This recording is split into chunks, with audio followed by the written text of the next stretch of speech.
Yes. Yes, yes, yes, yes.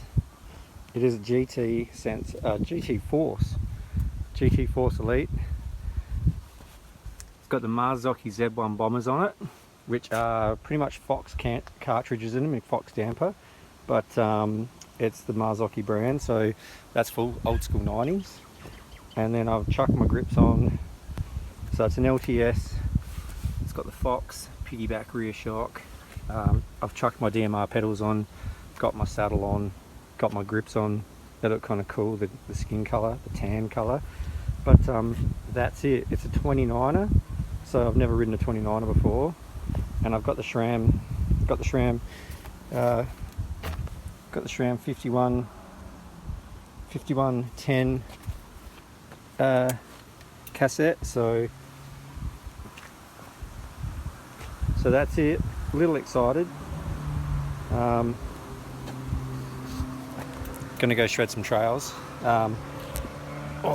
Eagles is good because I know Eagles really well, so it'd be a good test and seeing how the bike goes on the trails that I'm used to riding. So pretty excited. Love you guys. Okay, this is it, the first ride on the GT. Got to bed the brakes in because I basically got no brakes at the moment.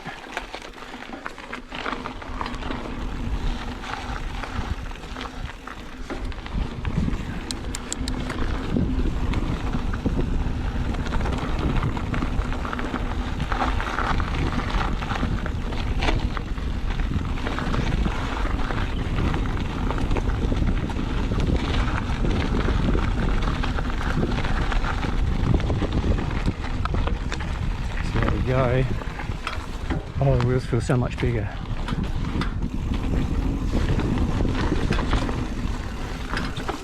Feels like I've got no brakes though.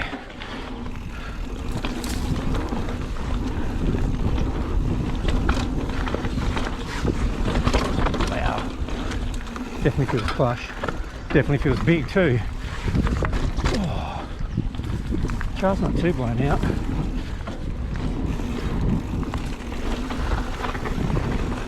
Hopefully I've got traction. Tyres feel not too bad. Whoa, this bike is quick and active.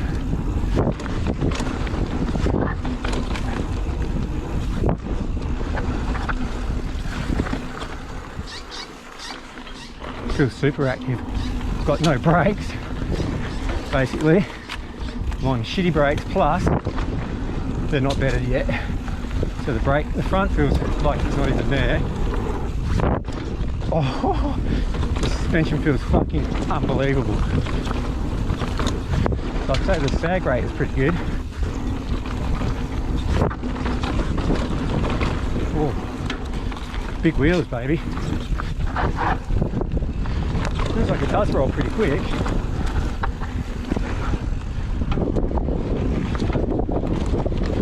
Gotta get used to the SRAM gear shift. That's not where Shimano should be, which is cool. Wow. Get low. Max grip, baby.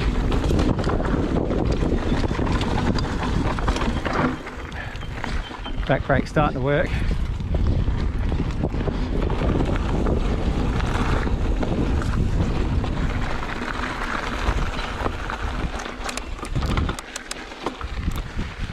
So that was jamming. That didn't feel too bad actually. It is different. Okay, so just a few thoughts. So I just smashed the climb out up. I think it's North Face climb, like from the bottom of the park, all the way up through Blue Gums and then up through the North Face. And I actually left the shock open. I shut it for a little bit going up that little boardwalk there, but then I opened it up. And this thing's got barely any squat whatsoever, so that's pretty awesome. The Marina 140 that I used to have, obviously it's a lot different bike. That was more of a dedicated trail bike, and I used to have to lock that in the mid climb position.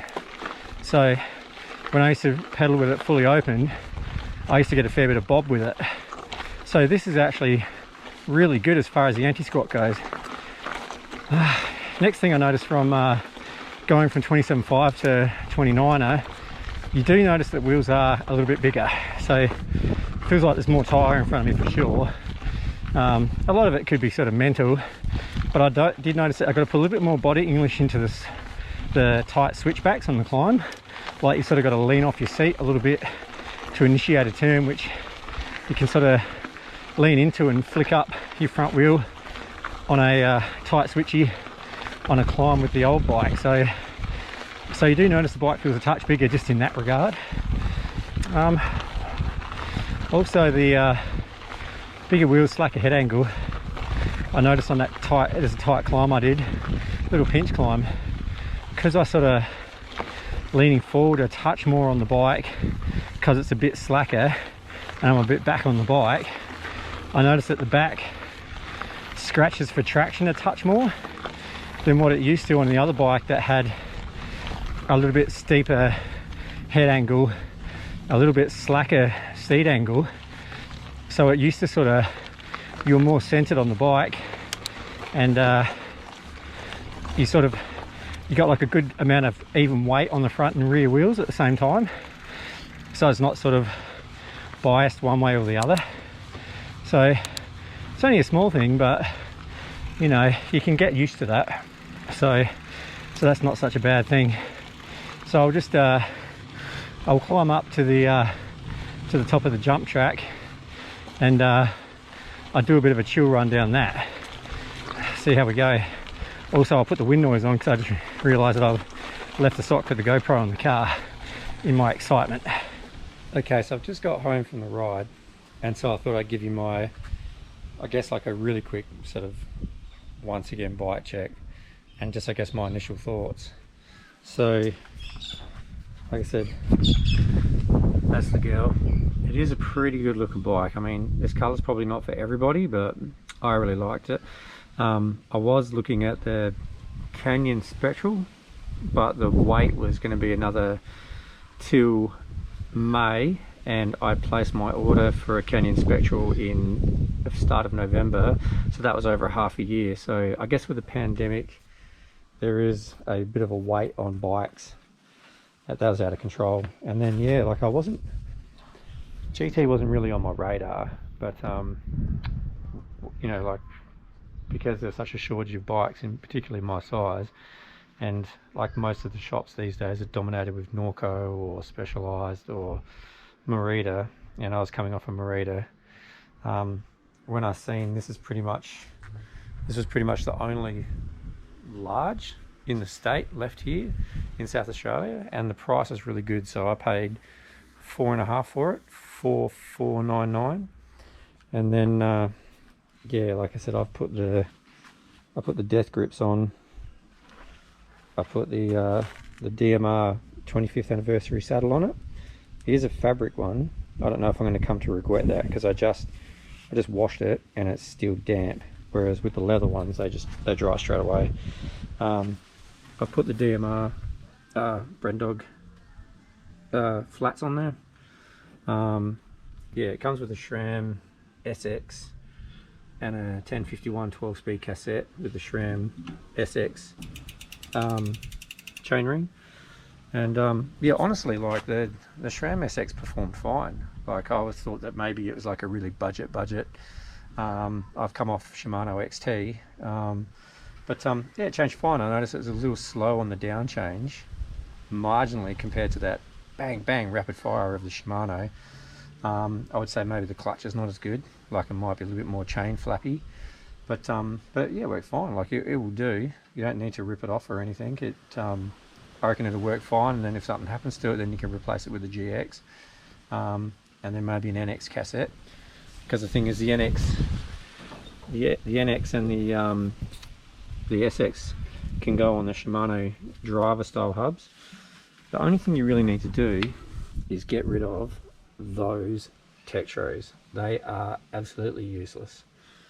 So I mean, yeah, it's got, they are 4 pots, and it's got a 203 rotor in the front and a 180 in the rear. But honestly, like, they are dog shit. If you've got a hardtail at home, chuck it on your hardtail. get some new brakes. What I've done is I've got a set of brand new 4-pot Dior XT, Shimano Dior XT brakes that are going to go on this tonight. I just rode these today to see what they're like, plus I wanted to ride the bike as soon as I picked it up. Didn't want to bring it all the way back home and tinker too much with it. Yeah, shot felt really good. This Marzocchi felt awesome.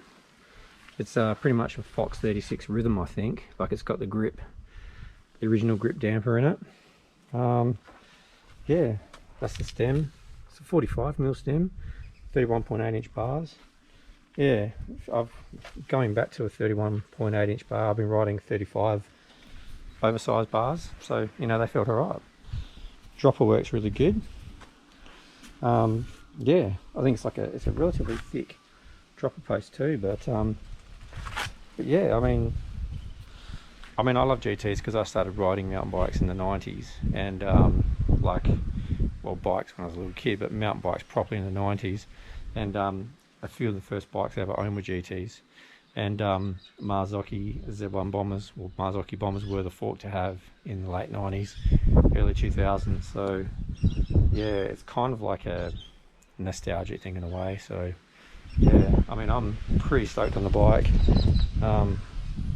Yeah, I mean, and going from 27.5 to 29 wheels isn't that weird. Like, I was expecting a lot more, because I guess I've watched a lot of YouTube.